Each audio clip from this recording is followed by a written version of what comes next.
بالله من الشيطان الرجيم. بسم الله الرحمن الرحيم. أحييكم بتحية الإسلام. السلام عليكم ورحمة الله وبركاته.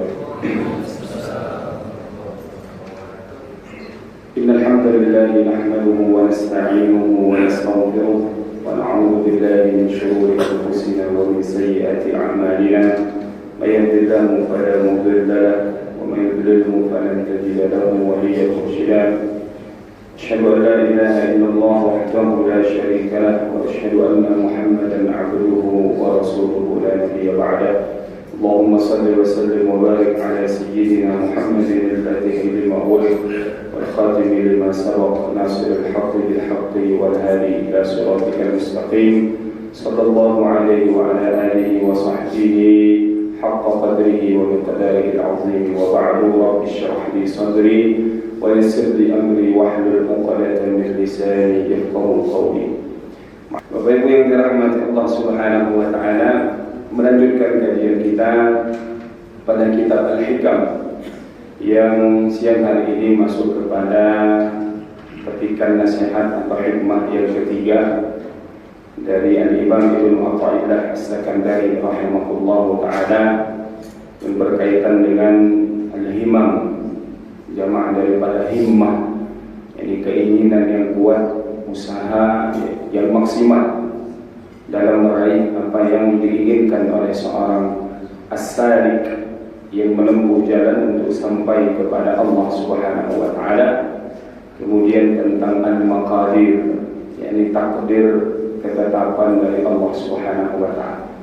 Maka kata guru kita Al-Imam Ibnu Athaillah As-Sakandari rahimahullahu ta'ala, beliau mengatakan sawabiqul himam la takhriqu aswar al-aqdar, bahwasannya seberapa banyak pun usaha yang dilakukan oleh seseorang, ibadah-ibadah, ketaatan-ketaatan yang dilakukannya di masa lalu atau yang diupayakannya, itu tak akan pernah sampai mengalahkan atau bahasa kita mendobrak pagar atau benteng daripada takdir dan ketetapan Allah Subhanahu wa ta'ala. Maknanya Bapak Ibu yang dirahmati Allah Subhanahu wa ta'ala, kalau dengan amal-amal yang kita perbuat ini kemudian ada keinginan yang kita harapkan, lalu kemudian keinginan itu tidak tercapai sesuai dengan target kita, dengan keinginan kita, padahal upaya kita sudah sangat maksimal, baik dari sisi ibadahnya, dari sisi zikirnya. Nah, maka disitulah harus kita yakini bahwasanya yang berlaku tetaplah sesuai dengan takdir dan ketetapan Allah Subhanahu wa ta'ala. Jangan sampai kita memunculkan su'udzon, buruk sangka. Ya Allah, kenapa tidak Engkau berikan apa yang hamba inginkan, sementara jalan yang ditempuh ini sudah sungguh sangat luar biasa. Sudah baca Yasin 40 kali, puasa Senin Kamis tidak pernah lupa, tidak pernah tinggal, sedekah infak juga demikian. Tapi kenapa ketika meminta sesuatu kepada Allah Subhanahu wa ta'ala, Allah tidak mengabulkan hal tersebut? Maka ini yang diinginkan ada Imam Ibnu Athaillah As-Sakandari, bahwasanya usaha-usaha kita itu tetaplah yang menjadi penentunya adalah ketetapan dan takdir Allah Subhanahu wa ta'ala. Maka dalam riwayat, takdir Allah Subhanahu wa ta'ala ini, antara yang bisa merubahnya adalah doa. Dengan doa yang kita panjatkan, itu bisa merubah ketetapan Allah Subhanahu wa ta'ala. Dan ini juga tentu menjadi rahasia Allah, karena kita tidak tahu sebenarnya yang akan berlaku ini A atau B. Kita tidak tahu umur kita ini seperti apa ujungnya. Maka kita berdoa untuk diwafatkan dalam keadaan husnul khatimah, meskipun sebenarnya sudah ditetapkan oleh Allah kita ini wafat dalam keadaan seperti apa. Tetapi karena itu menjadi rahasia dan kita tidak tahu, maka disitulah babur raja, pengharapan kita kepada Allah Subhanahu wa ta'ala tidak boleh putus, tidak boleh berhenti. Maka ini sesuai dengan ungkapan yang pertama kemarin yang kita bahas beberapa pekan lalu, bahwasannya tidak bisa ataupun kemudian berpatokan, bersandar pada amal kita itu bukanlah sesuatu yang baik, bukanlah sesuatu yang bijak. Kenapa? Karena kalau kita mengandalkan amal kita, nanti akan berkurang roja pengharapan kita kepada Allah Subhanahu wa Ta'ala. Maka Bapak Ibu yang dirahmati Allah Subhanahu wa Ta'ala, ini yang ingin dijelaskan ataupun disampaikan oleh Imam Ibnu Athaillah As-Sakandari. Dan kemudian tentang takdir dan ketetapan Allah Subhanahu wa Ta'ala ini banyak tentu dalam beberapa hadis ataupun hadis kursi juga yang disebutkan bahwasanya Allah Subhanahu wa Ta'ala berfirman, ya ibadi, wahai hambaku, ya, aku punya keinginan dan engkau juga punya keinginan. Atau dalam riwayat lain, ya ibadi sallimni ma urid a'taituka fi ma turid. Berikan apa yang aku inginkan, kata Allah, maka akan aku kabulkan apa yang engkau harap. Illam tu'tini ma urid ata'abtuka fi ma turid. Namun jika engkau tidak memberikan apa yang aku inginkan, tentu dalam bentuk ketaatan kita kepada Allah Subhanahu wa Ta'ala, ingin mendapatkan ridha Allah Subhanahu wa Ta'ala, at'abtuka fi ma turid, maka aku akan membuatmu kesusahan dalam menggapai dan mencapai apa yang menjadi keinginan. Wa'lam, dan di ujung hadis itu atau hadis kursi itu Allah menegaskan, ketahuilah, la yakunu illa ma urid, sesuatu itu tidak akan terjadi kecuali apa yang menjadi keinginanmu.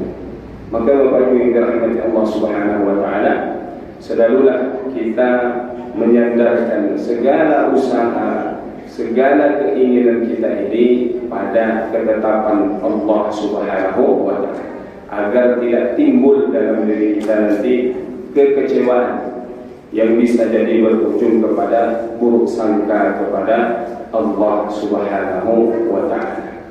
Maka Rasulullah sallallahu alaihi wasallam memberikan pelajaran yang berharga kepada sepupu beliau, yakni Abdullah ibnu Abbas radhiyallahu anhuma.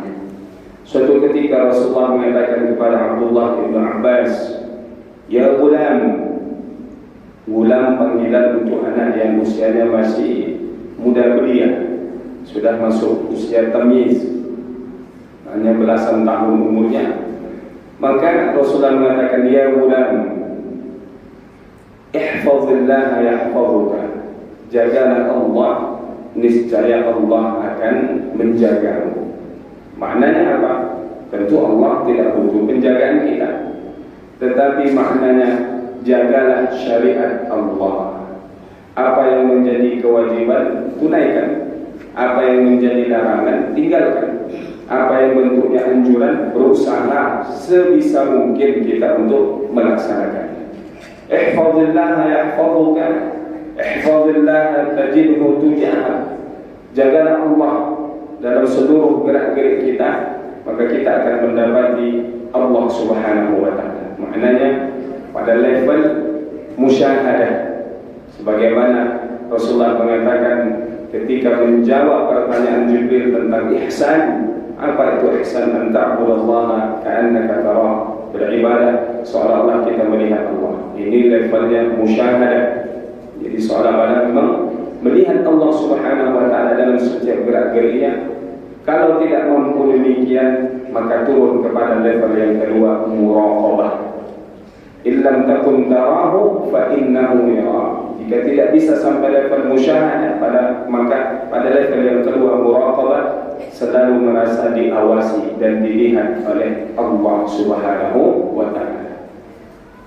Wa'lam, dan ketahuilah, kata Nabi sallallahu alaihi wasallam, kalau umat ini, manusia ini bersatu, ingin memberikan satu manfaat, maslahat kepada seluruh umat bersatu, maka maslahat itu tidak pernah engkau dapatkan, mereka tidak bisa mewujudkannya kalau itu tidak ditakdirkan oleh Allah untuk.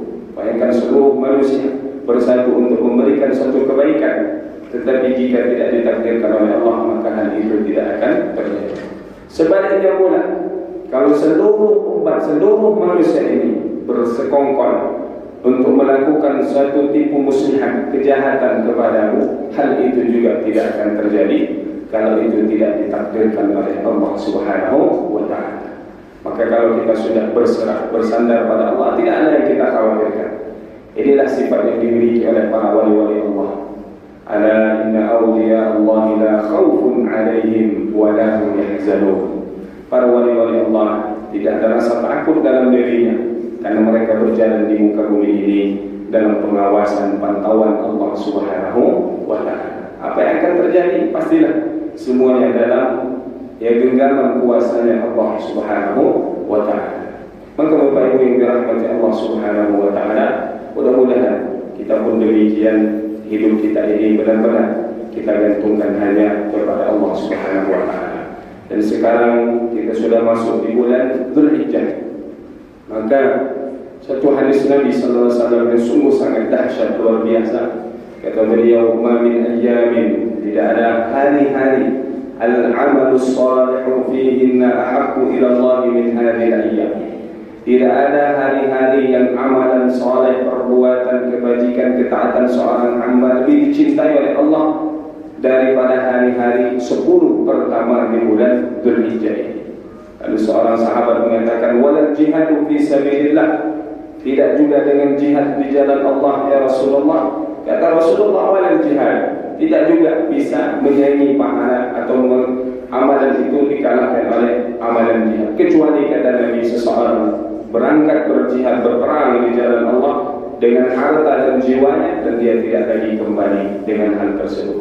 Karena ada juga orang yang berjihad tapi tidak syahid di jalan Allah Subhanahu wa Ta'ala.